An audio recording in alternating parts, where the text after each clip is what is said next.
राधे राधे। कैसे हो आप सभी? आशा करती हूँ अच्छे होंगे, स्वस्थ होंगे। तो इस वीडियो में हम लोग बात करने वाले हैं आंवला नवमी की। लेकिन उसके पहले जो भी वीडियो में क्लिप्स चल रही है वो आप 5 दिवसीय जो दीपावली का महापर्व है, जो धनतेरस से शुरू होता है, उससे लेकर दीपावली तक की जो भी छोटी छोटी क्लिप्स मैं बना पाई थी उन सबको मैंने ऐड ऑन किया है।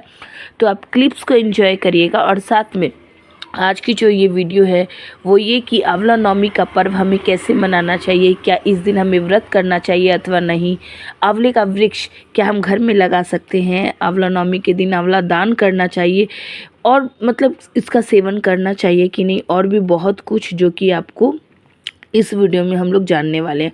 और साथ ही आंवले के वृक्ष की पूजा अर्चना कैसे करनी चाहिए, कैसे माता लक्ष्मी की कृपा प्राप्त करने के लिए आंवला नवमी की विशेष पूजा अर्चना हम कर सकते हैं, कैसे परिक्रमा कर सकते हैं, ये सारी बातें आज हम लोग इस वीडियो में जानने वाले।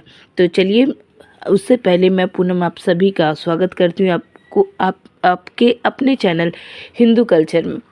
तो चलिए आइए जानते हैं। आंवला नवमी का पर्व कार्तिक मास के शुक्ल पक्ष की नवमी तिथि पर मनाया जाता है और ये आंवला नवमी का पर्व बहुत ही शुभ माना जाता है। कहते हैं कि पूरे कार्तिक में आंवला खाने और आंवला दान करने का बहुत महत्व है।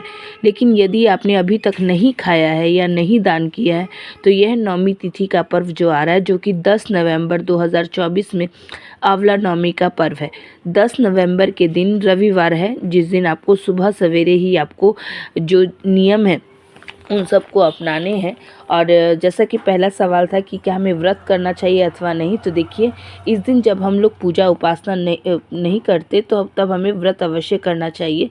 सुबह सवेरे इस दिन पूरे दिन की जो दिनचर्या होती है वो आपको एकदम सात्विक रूप से रहना चाहिए। सबसे पहले आपको सूर्योदय से पहले उठना है। आपको कार्तिक स्नान का अगर आपने नियम लिया हुआ है तो आपको सूर्योदय से पहले ही स्नान करके तुलसी पूजन कर लेना है। लेकिन आंवला नवमी के दिन आप सुबह सवेरे ब्रह्म मुहूर्त में उठे, स्नान करके नित्य क्रम करके अपना जो भी आपने पूजा अर्चना की है या फिर जो भी आप आंवले का रस आप जो स्नान करने भी जा रहे हैं तो आप आंवले के रस से पहले आप पहले से ही उसको रेडी करके रख लें और फिर उसे आप अपने नहाने वाले जल में मिला करके आप उससे स्नान करें तो ये बहुत ही उत्तम होगा। अगर आपको जल नहीं मिल पा रहा तो आप सीधे आंवले का चूर्ण का भी इस्तेमाल कर सकते हैं, आप उसको भी डाल करके नहा सकते हैं। देखिए, कहते हैं ना, भाव बहुत बड़ी बात होती है, तो आपको भाव वैसा रखना है, इससे माता लक्ष्मी की आपको कृपा प्राप्त होती है। उसके बाद जब इस तरह से आप नवमी तिथि को आंवला के रस से स्नान करते हैं तो ये पहला नियम। अब दूसरा नियम कि इस दिन आंवले के वृक्ष की पूजा अर्चना की बात कही गई है। तो आपके घर के आसपास किसी भी पब्लिक प्लेस में, पार्क में, मंदिर में, जहाँ भी आंवले का वृक्ष है वहाँ जाकर आप आंवले के वृक्ष के नीचे माता लक्ष्मी और भगवान विष्णु का स्मरण करते हुए पूजा अर्चना कर सकते हैं। आंवला नवमी से लेकर पूर्णिमा तिथि तक भगवान विष्णु आंवले के पेड़ पर निवास करते हैं और इसीलिए उनके पूजन की बहुत ज़्यादा महत्वता बढ़ जाती है। पूरे कार्तिक में भगवान विष्णु की जो पूजा अर्चना है वो आप आंवला नवमी से पूर्णिमा तक का जो दिन है इस समय आप विशेष पूजा अर्चना कर सकते हैं और ये अपने आप में बहुत ही शुभ होता है, इसीलिए आप ये कर सकते हैं। इसके अलावा एक प्रश्न और होता है कि क्या घर में आंवले का वृक्ष लगा सकते हैं अथवा नहीं। जैसे कि केले का वृक्ष नहीं लगाना चाहिए, अनार का वृक्ष भी हमें अपने घर में नहीं लगाना चाहिए, उसी प्रकार आंवले का वृक्ष भी से भी बहुत सारे सवाल थे कि वो लगा सकते हैं कि नहीं।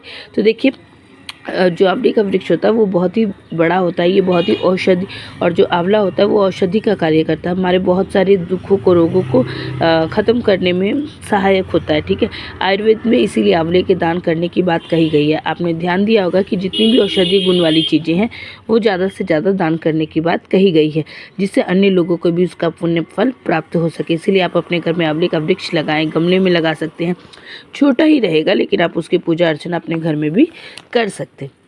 लेकिन इस दिन आंवला नवमी वाले दिन आंवले के वृक्ष के नीचे उसकी छांव में बैठकर भोजन करने की बात कही गई है। तो पहले जो समय है, तो पहले समय की बात और थी। लोग बाग बगीचों में या फिर खेत खलिहानों में जहाँ भी आंवले का वृक्ष मिला करता था वहाँ ब्राह्मण को पति पत्नी जोड़े में भी भोजन ग्रहण करते थे। आप अपने घर में भी जहाँ पे भी आपने गमला लगा रखा है उसके पास ही आप ये कार्य कर सकते हैं, इसके बहुत ही शुभ परिणाम होते हैं। ठीक है, इसके साथ ही ऐसा कहा जाता है कि ऐसा करने से माता लक्ष्मी बहुत ही प्रसन्न होती है। इस दिन आंवले का आपको दान भी करना चाहिए। कितना आंवला दान करना है, कितना नहीं करना है, तो देखिए ये सब जो आपकी सामर्थ्य है, आप कितना कर सकते हैं। 1.25 किलो कर सकते हैं, और नहीं 1.25 किलो कर सकते तो 5 कर सकते हैं। जितना आपसे संभव हो आपको उतना दान करना चाहिए, क्योंकि दान पुण्य सब आपकी क्षमता अनुसार ही होता है। ठीक है, तो इस तरीके से आप करिए। उसके अलावा आप 108 आंवला भी दान कर सकते हैं। ठीक है, आप कहते हैं कि पहले आंवले के वृक्ष की पूजन करते हैं, आंवले के वृक्ष में आंवले को भी चढ़ाते हैं, और उसके बाद आंवले को दान देते हैं। और जब हम लोग आंवले के वृक्ष की पूजन करते हैं तो ओम नमो भगवते वासुदेवाय मंत्र का आप जाप करना आपको चाहिए। और अगर नहीं भी 108 आंवला मिल पा रहा है ना, तो आप जो आपकी माला है, जाप माला, आप उसी पर 108 बार ओम नमो भगवते वासुदेवाय नमः इस मंत्र का जाप कर सकते हैं। इसके साथ ही आपको आंवले के पेड़ की परिक्रमा भी करनी चाहिए। वो परिक्रमा आप 5, 11, 21, 51 जितना आपसे संभव है आप उतनी परिक्रमा भी कर सकते हैं। तो ये हो गई। उसके बाद आप चाहे मंदिर में जो आप परिक्रमा करें वो आप मंदिर जाके कर सकते हैं। आप अपने घर के जो गमले में आपका ने आंवले का वृक्ष लगाया, आप वहाँ भी मतलब परिक्रमा कर सकते हैं। तो इस तरीके से आपको जो आंवला नवमी है, इसका जो पूजन पाठ का फल है वो आपको बहुत ही अच्छे से प्राप्त हो जाएगा, और माता रानी की विशेष कृपा आपके और आपके पूरे परिवार पे बरसेगी। तो इस तरीके से आप कर सकते हैं। इसके अलावा देखिए, और इसके अलावा ये देखिए, ऐसे कहा जाता है कि जो आंवले का सेवन है वो रविवार के दिन नहीं करते, लेकिन चूंकि इस बार की जो आंवला नवमी है वो आपको रविवार के दिन ही पड़ रही है, इसलिए आप इस दिन आंवले का दान करेंगे, आंवले को चढ़ाएंगे, आंवले का लेकिन सेवन नहीं करेंगे, प्रसाद के रूप में अपने पास रख लेंगे, और दूसरे दिन अर्थात दशमी तिथि पर आप उसका सेवन करेंगे। तो इसका भी पूरा लाभ आपको मिलेगा। आप 1 आंवला 2 आंवला किसी को देते हैं तो वो भी हो सकता है कि उसका सदुपयोग ना कर पाए, तो इससे अच्छा है कि आप आंवले का कोई रेसिपी बना करके आप आंवले को चीनी में पका करके उसका विदान कर सकते हैं। तो इस तरीके से मतलब कहने का सिर्फ अर्थ ये है कि जितना हो सके सदकर्म में आप रहे, सद लोगों से ही आप जुड़े, तो ये बहुत ही अच्छा रहेगा। इसके अलावा सब अपने परिवार में जो भी आपने जो सात्विक भोजन है, बिना लहसुन प्याज का जो भोजन आपने तैयार किया है, वो आप आंवले के वृक्ष की छाया में बैठ के पति पत्नी एक साथ, पूरा परिवार एक साथ मिल करके भोजन ग्रहण कर सकता है। और आंवले के वृक्ष की जितना हो सके, संभव हो सके, आपको परिक्रमा करनी है। और अगर ब्राह्मण आपको अपने घर में बुलाया तो ठीक है, वरना आप उनका एक थाली लगा करके आप उनके यहाँ भी भेज सकते हैं। इसके साथ ही आप माता लक्ष्मी की पूजा भी अवश्य इस दिन करिएगा, उन्हें श्रृंगार का सामान भेंट करिएगा। इससे माता बहुत ही प्रसन्न होती हैं और जीवन में सौभाग्य की वृद्धि करती हैं। तो बस आज की इस वीडियो में इतना ही। होप आप लोगों को ये वीडियो बहुत ही पसंद आए, और जितना हो सके आंवले का वृक्ष में जैसा कि मैं आप लोगों को पता है कि मैं गुरुदेव पंडित मिश्रा जी की जो थोड़े से उपाय हैं उन सबको भी हमेशा जिक्र करती रहती हूँ। तो आपको अब ऐसे तो ये कार्य आप हर शुक्रवार को कर सकते हैं, लेकिन आंवला नवमी वाले दिन भी आपको 1 चुटकी हल्दी आपको आंवले के वृक्ष की जड़ में अवश्य डालनी चाहिए। और उसके बाद हरिहर महादेव का नाम लेते हुए, माता लक्ष्मी को याद करते हुए, भगवान विष्णु को याद करते हुए अपनी मन की कामना कहनी चाहिए, जिससे भगवान अति प्रसन्न होंगे और आपकी मन की मनोकामनाओं को पूरा करेंगे।